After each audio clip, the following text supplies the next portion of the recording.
大家都知道常吃鱼身体好，但你可曾想过，有些鱼吃下肚可能药比鱼还多？今天我们就来聊聊渔业界的秘密。6种常见养殖鱼类，由于养殖过程大量使用药物，被行内人称作药养鱼。它们看起来鲜美肥硕，实则暗藏抗生素、激素等各种药物残留。连许多医生和资深养殖户都提醒，这几种鱼再便宜、再常见，也最好少吃。到底是哪6种鱼？为什么它们离不开药？接下来我们深入探讨，每一种都让人又惊又怕。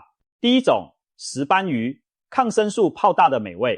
石斑鱼向来被视为高档海鲜，肉质细嫩，价格不菲。然而养殖户爆料，养石斑鱼几乎离不开抗生素。石斑鱼养殖密度大，鱼儿在池中摩擦皮肤，碰伤破皮，极易细菌感染死亡，所以养殖场往往定期投放大量抗生素。有人打趣说，石斑鱼是泡在药水里长大的，这话听着夸张，其实真有其事。前些年台湾石斑鱼出口时，多次被检出违禁药物残留，就是因为不少养殖户大量用药以防鱼病。试想，一池昂贵的石斑鱼，如果不拼命下药杀菌，传染病一下就能让养殖户血本无归。为保经济利益，他们只能选择预防性用药。石斑鱼用药的传闻甚至传到国际上，有说法称日本人都不爱买养殖石斑鱼，宁可吃野生海鱼。因为了解内情的人知道，养殖石斑每餐喂料都得拌药，不然活不下去。虽然这说法有些夸张，但也从侧面反映了养殖石斑病害多、用药频繁的现实。更可怕的是，部分不良养殖户为求鱼长得快，可能还违规添加生长激素等药物，提高石斑增重速度。试问，这样药水泡大的石斑鱼，就算肉质再鲜美肥厚，我们吃了能放心吗？抗生素残留长期摄入，可能破坏人体肠道菌群，导致抗药性和其他健康隐患。难怪有医生直言，石斑鱼最好少吃，尤其别让孩子常吃。如果真想解馋，尽量选野生石斑或其他低风险鱼类，更有保障。第二种，鲶鱼，含巴沙鱼，世界最脏鱼的谣传与真相。爱吃烤鱼的人对鲶鱼一定不陌生，鲜香麻辣的烤鲶鱼近年来风靡餐桌。然而关于鲶鱼的养殖流传着惊悚说法，鲶鱼是世界上最脏的食物。一封广为流传的水产商人忏悔文写道，养鲶鱼的池塘全是死鸡鸭牛粪在发酵，还定期丢进避孕药，水都泡成绿色的。看到这种描述，你是不是鸡皮疙瘩都起来了？虽然后来证实这份忏悔文是以讹传讹的谣言，但我们不得不承认，鲶鱼的养殖环境确实偏污浊。鲶鱼天生喜欢在烂泥腐殖质中生活，是杂食性腐食鱼，连动物尸体都吃。养殖户有时会用发酵处理过的禽畜粪便做肥料，培养水中的饵料生物。鲶鱼就在这种富营养的肥水中长大。虽说经发酵的粪肥理论上无毒，但想想那画面，很多人心里还是犯嘀咕。鲶鱼是在吃脏东西长大，我们吃鲶鱼不就等于在吃那些脏东西吗？更要命的是，鲶鱼抗病力并不强，养殖高密度的池塘里，水质浑浊，又滋生大量细菌寄生虫。鲶鱼一旦染病，养殖户岂能坐视不管？于是抗生素、驱虫药少不了。很多地方的养殖鲶鱼为了预防鱼病，也是定期投药。特别是一些廉价的进口冷冻鲶鱼片，比如来自越南的巴沙鱼，更是饱受质疑。巴沙鱼学名博氏巨鲶，就属于鲶鱼家族。传言说，巴沙鱼养殖在被工业污染的湄公河流域，不但重金属超标，还大量使用抗生素和生长激素催肥，产品出口被国外多国拒绝。还有媒体报道，巴沙鱼的鱼片在加工时为了增重，会浸泡3聚磷酸盐之类的化学药水，使鱼肉吸水膨胀1倍。虽然业者辩解说适量磷酸盐属合法保水剂，但长期吃进人体，肾脏负担会加重，谁也不愿意冒这风险。总而言之，鲶鱼类包括巴沙鱼，因为生活环境和养殖方式问题，常被贴上肮脏、药多的标签。尽管正规养殖场会注意控制用药量，但难保所有鱼都干净无虞。尤其市场上廉价的鲶鱼产品，来源复杂更让人不安心。如果实在嘴馋想吃烤鱼，建议选用其他品种替代或确保来源可信、检验合格的鲶鱼。毕竟病从口入，千万别因贪图一时美味，把不干不净的东西吃进肚子里。第三种，罗非鱼、无锅鱼，便宜又好养，真的安全吗？罗非鱼可谓是平民餐桌上的常客，无论糖醋、红烧还是清蒸，罗非鱼肉质结实、刺少，价格便宜，因此养殖极其普遍。然而，平民鱼的背后也有不为人知的秘密。你可能听过这样的说法，罗非鱼都是喂避孕药长大的。这源于罗非鱼的一个特性，它们繁殖力极强，养殖过程中喜欢产卵繁殖，一旦怀卵产子就会影响长肉速度。过去有些养殖户为了让罗非鱼少生小鱼，多长肉，会想方设法提高鱼群中的雄性比例。雄鱼长得快，雌鱼忙着生崽，体型就小。有谣言说，养殖户干脆在饲料里掺避孕药或激素，让雌鱼不排卵，甚至直接把小鱼变性成公的。听起来是不是很瘆人？事实上，早年确实存在给鱼饵中添加类固醇激素来使罗非鱼幼鱼转变为雄性的做法。不过按照规定，那种激素处于严格监管，现在大多数地区已禁用。此外，正规养殖场通常采用选种杂交手段，就能培育高雄性绿的鱼苗，无需再靠药物。毕竟大量激素喂鱼成本高，风险大，并不划算。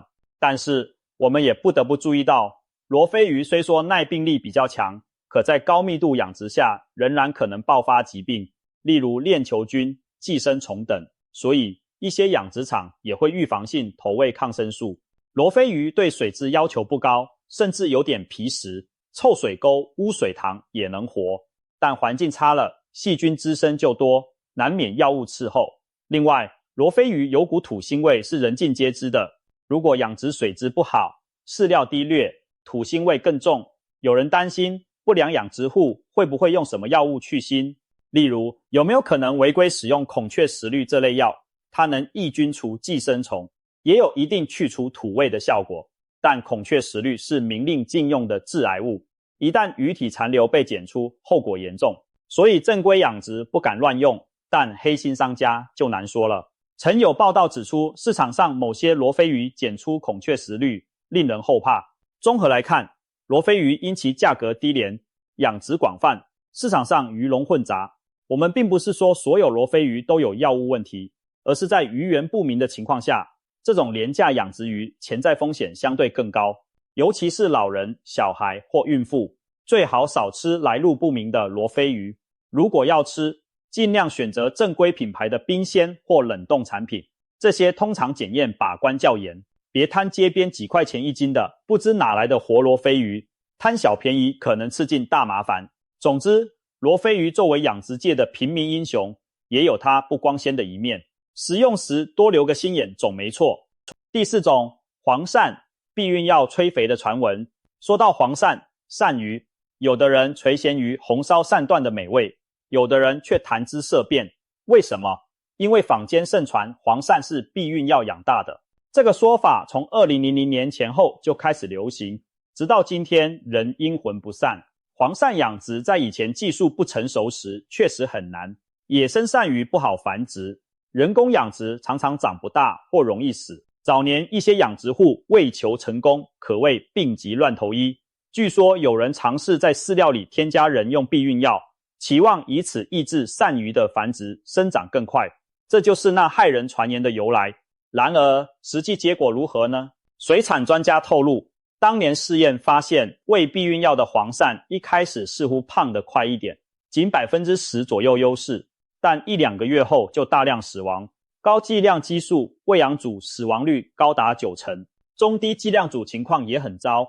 换句话说，避孕药催肥黄鳝完全得不偿失，鱼没肥多少自己先挂了。养殖户很快明白这条路走不通，也就没人再这么干。可以说，黄鳝喂避孕药更多是传言的吓人噱头，并非行业常态。不过，黄鳝的问题仍然值得关注。黄鳝是杂食偏肉食性的掠食鱼，养殖时往往投喂小鱼、小虾或动物内脏，饵料本身携带病菌寄生虫的风险较高，因此鳝鱼养殖也常需要定期下药防病，例如杀菌的、驱肠道寄生虫的药物等。如果养殖户为节省成本用的是廉价杂鱼饵料，又不注意及时换水控温，鳝鱼特别容易生病，只好更多的依赖药物维持存活率。加上黄鳝养殖多采用高密度水泥池，水质很容易恶化，一旦有一条发病，可能传染全池，那更得大剂量用药控制。曾有人笑称养鳝如养药，意思是一缸鳝鱼里夹带着各种药，虽是调侃，但真相也8、9不离十。还有报道指出，以前有不肖商贩为让捕捞来的野生黄鳝卖相更好，体重增重，偷偷用尿素和激素浸泡让鳝鱼发胖，听起来是不是像灌了膨大剂？总之花样百出，都离不开一个药字。黄鳝向来被某些食客奉为滋补佳品，甚至不少产后妇女会被长辈煮鳝鱼汤进补。但如果你不知道这盘黄鳝从哪来，怎么养的，还敢放心大补特补吗？现在有些大规模鳝鱼养殖场已经改善饲料并加强环境管理，降低用药量，但散户养殖的黄鳝依然风险难控。与其担心吃下避孕药残留或其他乱七八糟的药，不如适当少吃黄鳝，特别是儿童青少年，更不要经常吃来路不明的鳝鱼，毕竟其中是否残留激素，谁也说不准。第5种，黑鱼、乌里鱼，传奇的抗癌鱼也靠药。黑鱼学名乌里，又称生鱼，柴鱼是淡水鱼中的掠食者。黑鱼肉质细嫩少刺，民间传说吃黑鱼有助伤口愈合，甚至抗癌，因此不少人对它趋之若鹜。可你可能没想到，黑鱼养殖暗藏不少药物故事。前面提到的水产商忏悔文就说，黑鱼刚进货第一天，我们就往桶里加黑色素和避孕药，这听起来骇人听闻，难道连黑鱼都喂避孕药？原来黑鱼野生成长环境水质清澈时，体色偏淡灰，进入浑浊水域或受精时，体色会变深发黑。一些批发商贩卖黑鱼时，为了让鱼颜色更卖相好，据说会添加墨汁或人工黑色素到鱼槽水中，把黑鱼染黑。至于避孕药，有传言是用来让黑鱼短期内不产卵、猛长肉。黑鱼和黄鳝类似，也是雌雄可辨的鱼类。很多黑鱼长到一定尺寸性线会发生变化或繁殖，有人揣测喂激素可以干扰这过程，使其一直长生不生仔。不过这些非常规操作目前没有公开的实例证据，多半是网络传闻。纵使如此，也从侧面说明黑鱼在一些人眼里也是可以考虑用药物折腾的。实际上，黑鱼的养殖过程本身也离不开药。一方面，黑鱼是肉食鱼类，养殖要投喂大量小杂鱼或搅碎的畜禽下脚料，容易带来疾病隐患，因此抗生素、寄生虫药预防少不了。另一方面，黑鱼幼鱼时期很脆弱，有种疾病叫烂肉病，曾让早期黑鱼养殖死伤惨重。后来养殖户学乖了，一发现病症立马下重药，不敢有半点拖延。还有，黑鱼虽然凶猛，但对水质环境变化其实敏感，水一臭，缺氧就翻肚。所以养黑鱼的水塘往往药剂伺候着，定期消毒水体，杀菌调水，甚至投放抗应激的维生素、免疫多糖等保健药品。说黑鱼是吃药长大的，也不算太冤枉。更别提有的黑鱼养殖后期体内寄生虫多，有人为保鱼卖相好，会提前用高浓度驱虫药泡鱼，让寄生虫排出体外。如此一来，鱼看着干净了，可药物残留却留在鱼肉里。黑鱼常被煮汤给病人疗养身体，但若含有大量药物残留，岂不是适得其反？这些年也有不少关于养殖黑鱼药残超标的新闻，让爱吃生鱼片或黑鱼汤的人心里打鼓。因此提醒大家，黑鱼固然营养高蛋白，但养殖黑鱼可能药味也重，若非特别需要，没有必要频繁使用养殖黑鱼进补，更不要盲信什么抗癌奇效。一旦来源不明的黑鱼摄入了过量抗生素或其他药物残留，不仅无益，反而可能危害健康。与其把黑鱼汤当灵丹妙药，不如均衡饮食，多样化摄取营养，更为稳妥。第6种，小池塘养的鲫鱼，药汤鱼的无奈。最后一种要说的鱼，是很多家庭锅里常见的鲫鱼，特别是农村或城郊的小池塘、小鱼塘里养的鲫鱼，看似生态，其实暗藏风险。专业养殖户点名，小池塘养殖的鲫鱼几乎都是要养的。为何这么说？原因就在于小型鱼塘水体积少，自净能力差，几十平米见方的小池塘，如果密密麻麻养满鲫鱼，鱼儿吃喝拉撒全在这一池水中，水质极易恶化。夏天气温一高，水里溶氧下降，亚硝酸盐上升，各种病菌瘟疫跟着来。鲫鱼天生体弱，特别容易感染寄生虫和细菌，比如有种细菌性烂鳃病，几乎是养鲫鱼绕不开的噩梦。一条鱼染上，极短时间内全池蔓延。所以小池塘养鲫鱼往往从苗种阶段就开始拌药喂，在饲料中添加广谱抗菌药预防，定期还得全池泼洒杀菌药、驱虫药。可以说小塘里的水常年都是淡淡的药汤色，难怪有老师傅调侃，这池里的鱼没病死都得药死。当然不至于真被药毒死，但逐渐药用之频繁。更有甚者，一些养殖户嫌按规定剂量下药见效慢，干脆超量使用图省事，结果鱼没死，药先残留蓄积在鱼肉里。这样的鲫鱼捕捞上餐桌，肉眼看着鲜活，其实体内可能抗生素超标。长期食用此类鱼肉，难免把本应治病的药当成日常调味品吃了，对人体健康的负面影响可想而知。此外，某些小池塘养鱼户为了节约成本，不会给鱼用优质饲料，而是投喂一些廉价下脚料，导致鱼体营养不良，抵抗力差，最后只能靠撑药续命。还有的水塘周边环境不干净，农田的农药、化肥流入水中，鱼体也可能富集一些化学残留。